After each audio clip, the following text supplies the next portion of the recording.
Bueno, vamos a hablar de la ley universitaria. Todavía el Ejecutivo no la promulga, que es lo que parece que va a ocurrir, aunque diferentes sectores en la academia, en fin, han solicitado al presidente que la observe.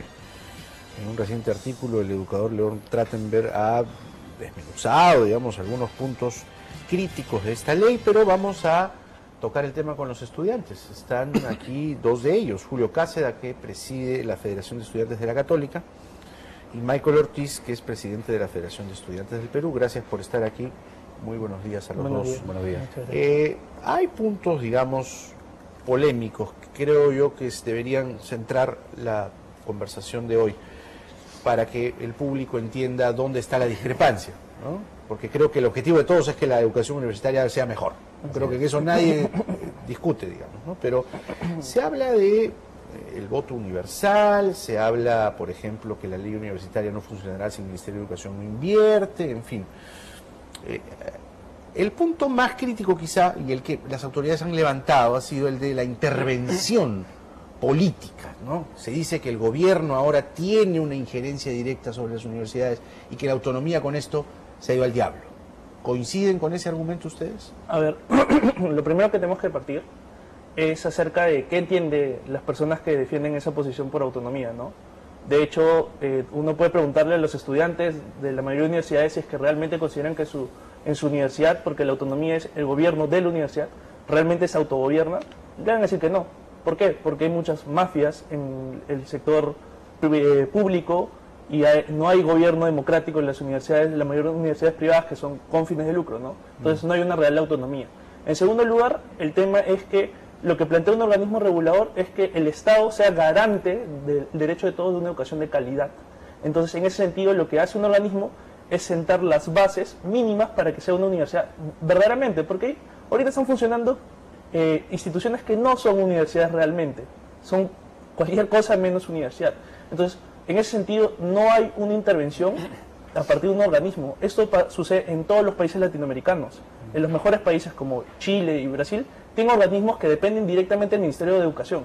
Acá está escrito, pero es porque la ley lo estipula así, más tiene autonomía y la mayoría de la conformación son miembros elegidos por concurso público que pertenecen a las universidades o investigadores o con experiencia en gestión pública, ¿no? Michael, pero no queda el temor, como han dicho muchas autoridades, de que en determinado momento pueda ser usado políticamente esta superintendencia. Bueno, considero de que las autoridades han venido tratando de tergiversar lo que es autonomía, porque ellos básicamente defienden ya la manera de quedarse en el poder, porque es lo que actualmente se da a través del famoso asambleísmo.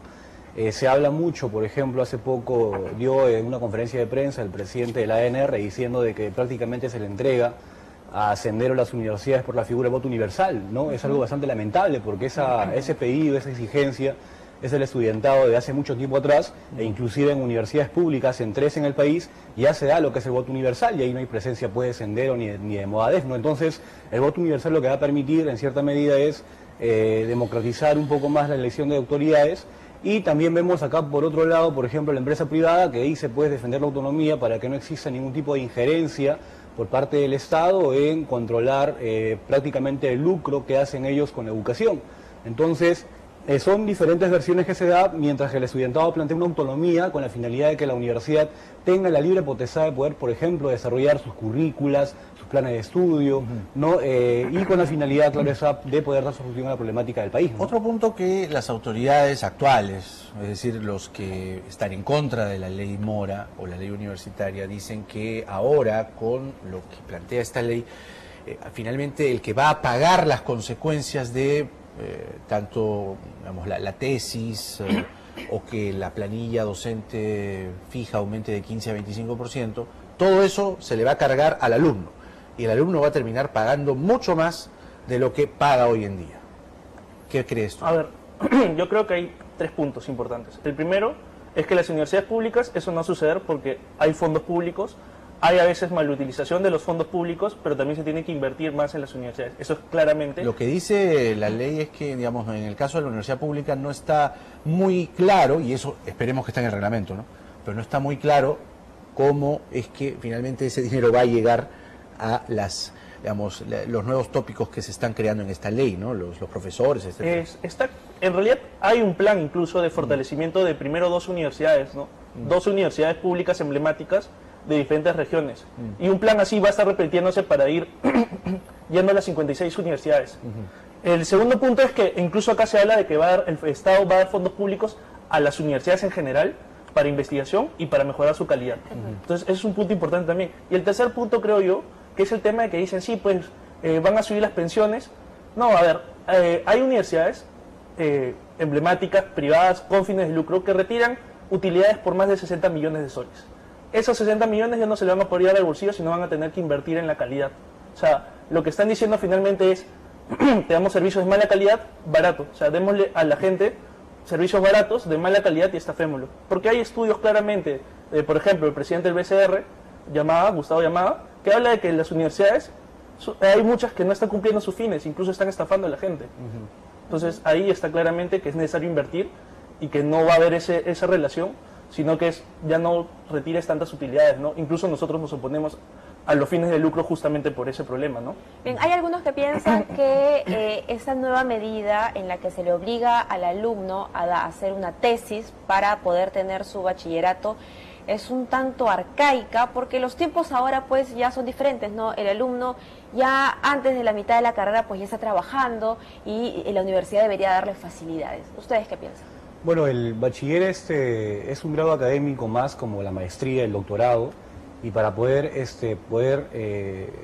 tener ese grado pues se requiere un trabajo de investigación, porque también entendamos de que los fines de la universidad es la investigación, uno de los 3 fines principales, bueno, hasta el momento lo que hay.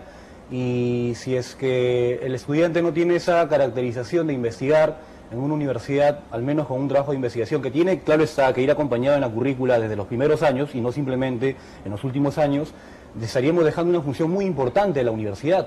Entonces, habrían, por ejemplo, si es que ya hay esas facilidades de poder estudiar otro tipo de carreras, que sean, por ejemplo, en institutos técnicos, tecnológicos, no, pero también el tema de investigación tiene que ir acompañado de un buen presupuesto hacia la investigación y desarrollo por parte del Estado, porque si no, simplemente todo tipo de norma, por más perfecta que sea en investigación, si no se invierte correctamente, infelizmente eso va a quedar simplemente como un deseo o una aspiración más que se pueda concretizar, ¿no? Ahora, ¿se compran todo el rollo Mora? Porque hay quienes dicen, oye, pero se le está dando más atribuciones al Ministerio de Educación en la universidad, y si miramos en retrospectiva lo que ha hecho el Ministerio de Educación en la educación pública, pues el resultado es negativo, ¿no? Entonces, ¿cómo ahora, si es que no hay buenos pergaminos en el Minedu respecto de la educación pública, se va a cargar también las universidades, ¿no? Y puede al final hacer un trasvase de malos resultados? Yo creo que previamente lo que hay que aclarar es que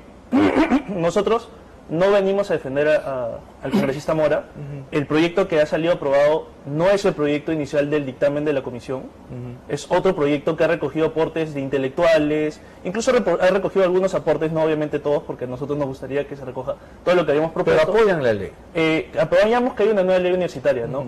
Ahora, con el tema del ministerio, el Estado tiene que asumir una responsabilidad, ¿no? Si no, ¿a quién le dejamos? A las empresas privadas. Y que ya vemos te pregunto sobre la actuación en el pasado y, digamos, haciendo un recorrido histórico del Minedu frente a la educación pública, y esto ahora como una responsabilidad más en la universidad. Incluso el Minedu en los últimos años ha venido fortaleciéndose y cambiando algunas políticas públicas. Sin embargo, acá el rol es que el organismo regulador, si bien está escrito en Minedu, como digo, por tema de ley y no puede ser autónomo constitucionalmente, porque para ello tendría que haber un cambio constitucional, acá está trabajando con miembros que no son miembros del Minedu. O sea, hay uno que es designado, que ahí sí nosotros estamos en desacuerdo, que haya el presidente, el superintendente sea del Minedu, a pesar de que debe... Ese lo designa el gobierno directamente.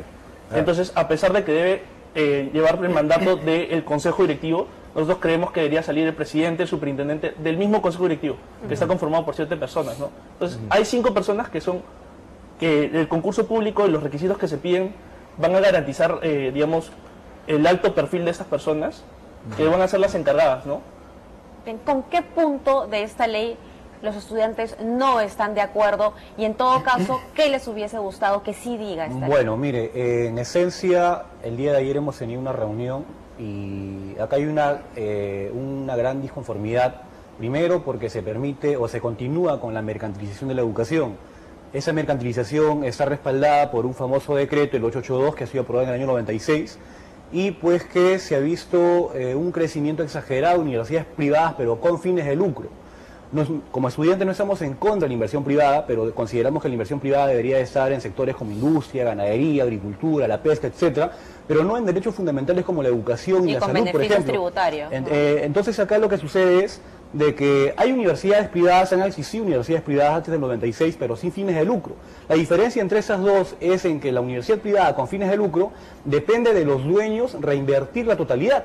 En cambio, en la privada sin fines de lucro todo se reinvierte y entonces acá pues no hay ningún tipo de dueño beneficiado con el dinero que pagan los estudiantes, el primer punto. El segundo punto, de que nosotros hemos exigido lo que es un Consejo Nacional Universitario que tenga una autonomía constitucional, donde no exista pues una adscripción al Ministerio de Educación, pero también entendamos, y es bastante lamentable, de que existen congresistas, dueños de universidades privadas con fines de lucro, que se oponen a todo tipo de cambio para mejorar la educación y simplemente ellos lo que hacen es defender sus bolsillos.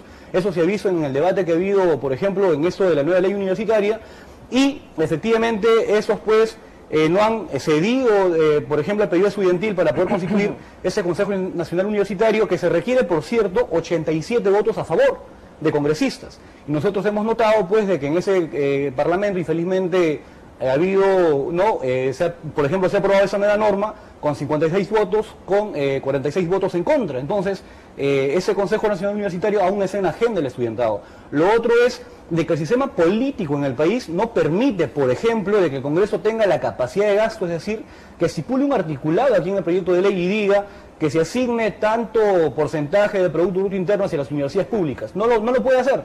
Entonces, aquí la principal participación tendría el Ejecutivo de poder establecer políticas de fortalecimiento. Yo considero que deberían de hacerse en todas las universidades públicas, no, al menos fortalecer las universidades públicas en ese contexto, para de esa manera dar oportunidades a muchos jóvenes, no solamente para que tengan una buena enseñanza, sino también para que se pueda ampliar la cobertura de esas universidades públicas y dar mayor acceso a la población en general, ¿no? Alan García dice que esto es chavismo puro.